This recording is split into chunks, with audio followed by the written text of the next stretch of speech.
size sınavına katkınızdan dolayı Allah arasından olsun. Müdürüm buraya baksanız. Feyzi abi müdürüm. Müdürüm.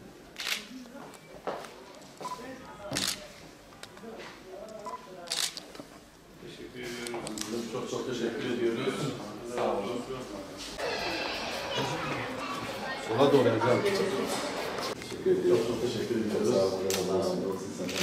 Ben teşekkür ediyorum. Bu organizasyon için. Gerçekten zahmetli bir iş biliyorum. Çok sağ olun. Allah razı olsun. Çok teşekkür ederim. Hemen taşıyorsunuz değil mi? Eğer müsaade olursa. Hocam bana bakın. Tamam.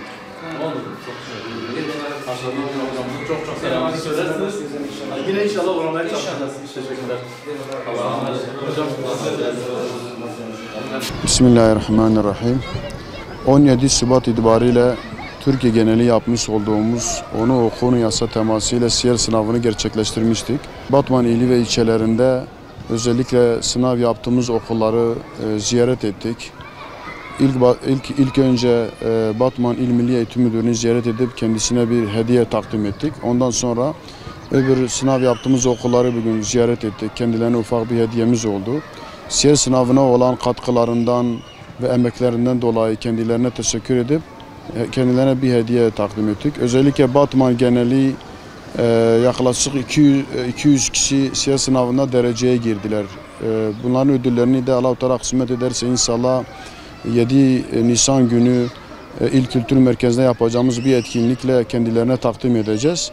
Siyer sınavına girmiş olan, siyer sınavında katkı sunmuş olan gerek eğitimci abilerimizin, gerekse siyer sınavına katkı sunan tüm vatandaşlarımıza teşekkürlerimizi sunuyoruz. Allah-u Teala kendilerinden razı olsun.